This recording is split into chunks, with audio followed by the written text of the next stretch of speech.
Исәнмесез, эфирда хәбәрләр программасы, студияда Адилә Бирханова. Республикада шын кыш хакимлек итә. Көчле салкыннар вакытында тормыш куркынычсызлыгы турында кайгырту аеруча мөһим. Бу хакта тулырак киләсе видео язмада.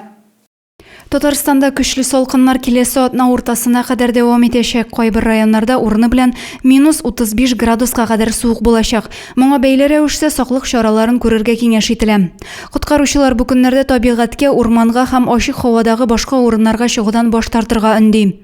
Мондый суыклар янгын чыгу куркынычын көчәйтә, юл транспорт фаҗигаләре килеп чыгу мөмкинлеген арттыра. Электр җиһазлары белән эш иткәндә аеруча сак булу кирәк. Эшу куркынычын булдырмау өчен урамда азрак булырга тырышыгыз. Ерак юлларга чыгудан да туелып туру кирәк, чөнки көчле салкын һәм бозлавык юл бик хәтәр. Шуны да онытмау мөһим, суыкка балалар һәм өлкән яшьтәге кешеләр тиз бирешүчән. Аларга аеруча игътибарлы булыгыз. Көчле салкыннар булу сәбәпле Зәйдә 9 декабрь шимбәдә традицион авыл хуҗалыгы ярминкәсе үткәрелмәячәк. Мондый салкында яшелчәләр, сөт продуктлары эшләргә мөмкин. Үзәк мәйданда оештырылучы киләсе ярминкәләрдә көтеп калабыз дип хәбәр итә Зәй муниципаль районы сайты. Узган чыгарылышта без Олы Батырас авылында төзелгән кышкы храм турында сөйләгән идек. Төзелеш эшләре тулысынча төгәрләнеп, үткән ялларда биредә беренче илаһи литургия узды. Безнең төшерү төркеме дә әлеге чарада булып кайтты. Пресвятая Троица, помилуй нас, Господи, очисти грехи наши, владыка, прости беззаконие наше. Олы Батырас авылының кышкы храмында беренче литургиянең дугалары яңгырый. Ул 2 декабрьдә булды. Авыл район үзәгеннән шактый ерак урнашкан булса да, храм халык белән тулы иде. Һәркем бу чараны көтеп алуын яшерми. Душа радуется, душа трепещет. Мы почувствовали тепло внутри храма. Спасибо всем, кто пришел. Спасибо. Да, всем спасибо, кто нас здесь приютил когда-то во время работ. Вот, возводили и крышу на основном храме. Далее вот здесь ребята подхватили эстафету, сделали вот часовню, временный храм зимний. У нас была служба, это в августе, вот в большом храме. И он пообещал нам, говорит, построим зимний храм. Но это было как-то на словах. И было трудно поверить. И вот прошло 3 месяца. И вот посмотрите, у нас такой прекрасный храм. Олы Батыраслыларның зур шатлыгы белән уртаклашырга Зәй районы благочинный Вячеслав Федоров та килгән. Это хорошая возможность для всех людей, пришедших сюда, ближайших деревень, здесь помолиться, приобщиться святых христовых тайн. Самое главное — поделиться радостью. Авылда кышкы храм янәшәсендәге тарихи чиркәүне төзекләндерү эшләре бара. Игелекле гамәлнең башында Архангел Михаил храмы старостасы Юрий Рябов тора. Аның зур тырышлыгы белән кышкы храмда булдырылды. Хәйриячеләрнең, җирле халыкның ярдәме дә чиксез була. Приехали земляки, приехали те, кто здесь когда-то родился, но уже уехали. Вот как бы храм вот этот вот наш собрал всех. Вот люди как-то уже заново роднятся, заново объединяются. Чиркәү авылның бизәге диләр. Халыкны җыеп бергә туплап торучы гыйбадәтханә булганда Олы Батырас авылы югалмас. Адилә Бирханова, Александр Тимофеев, Максим Майоров, Зәй хәбәрләре. Зәйнең юхиди хезмәткәрләре юл йөрү кагыйдәләрен бозучы машина йөртүчеләрне ачыклау максатыннан юлдан баручы транспорт чарасын туктатып тикшерде. Тикшерү нәтиҗәсендә 11 шоферның кагыйдә бозуы ачыкланды. 6 декабрьдә Зәйдә юхиди хезмәткәрләре тарафыннан чираттагы тоннель операциясе үтте. Билгеле бер вакыт аралыгында барган тикшерүдә юл хәрәкәте кагыйдәләрен бозуның 11 очрагы теркәлде. Дәүләт номерлары укылышсыз булган өчен 4 машина йөртүчегә штраф салынды. 5 очракта йөк ташу кагыйдәләрен бозганнар. Шулай ук куркынычсызлык каешын эләктермәгән, юл билгеләренә игътибар итмәгән берәр шофер административ җаваплылыкка тартылды. Яңа шәһәрнең урман буенда традицион чаңгы шоу сезонын ачу чарасы үтте. Мәктәп укучылары, төрле идарә хезмәткәрләре бердәм булып чаңгыга басты бу көнне.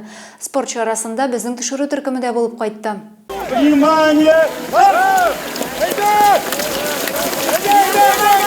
Яңа чаңгы сезонының тәүге старты. Кышкы спорт түренә битараф булмаганнар Яңа шәһәрнең урман буенда быел беренче тапкыр чаңгыга басты. Аларны 20 градус салкында куркытмаган, олысы кешесе бик теләп, чаңгыда шуды үзара көч сынашты. Яңа чаңгы сезоны башлануы белән Зәйлеләрне район башлыгы да тәбрикләде. Я вам желаю хорошего сезона, насладиться снегом. Такого снега еще, наверное, ближайшие 10-15 лет в ноябре, в начале декабря не было. Вот поэтому Бог с нами. Воспользуемся моментом. С праздником вас, с началом открытия лыжного сезона. Бәйрәм белән! Тантаналы шартларда актив зәйлеләргә ГТО хәрби спорт комплексының алтын билгеләре тапшырылды. Алексеев Алексей Васильевич. Мәктәп укучыларыннан соң эстафета өлкәннәргә тапшырылды. Мондый узышлар инде күркәм традициягә үрелеп, халыкны һаман саен үзенә күбрәк җыя. Чарада шулай ук хәйрия лотереясы оештырылып, аннан кергән акчаларны хәрбиләргә юллау максаты куелды. Адилә Борханова, Александр Тимофеев, Максим Майоров, Зей хәбәрләре. Районда инвалидлар 10 көнлеге дәвам итә. Бу көннәрдә аларга игътибар аеруча арта. Төрле күңел ачу чаралары, акцияләр уздырыла. Физик мөмкинлеге шикләнгәннәр спорт белән дә бик теләп шөгыльләнә. Бу малайлар кызларны физик мөмкинлекләре шикле балалар дип әйтеп булмый. Кулларына кәшәкә тотып, курыкмыйча боз өстендә җилдерәләр. Күптән түгел әлеге балалар өчен яшьлек без сараенда хоккей төркеме ачылды. Алар белән тәҗрибәле тренерлар шөгыльләнә. Сначала даже кто-то в заборке держаться не мог. Страх льда, он очень большой эффект дает. Поэтому постарались как-то родители, с помощью родителей, потихоньку, значит, мы все-таки добились того, что сегодня почти 60% из них уже катаются. Без сарайында адаптив хоккей командасы оештырылуын күп әтиәниләр хуплап ала. Атнага 2 тапкыр бик теләп балаларын йөртәләр. 10 яшьлек Тимур Тимофеев та җитди диагноз булуына карамастан боздан куркып калмаган. Безнең ише балаларны алар инде сау сәламәт түгел дип нитәбез инде зрәк кенә, конечно. Ограничениялары бар.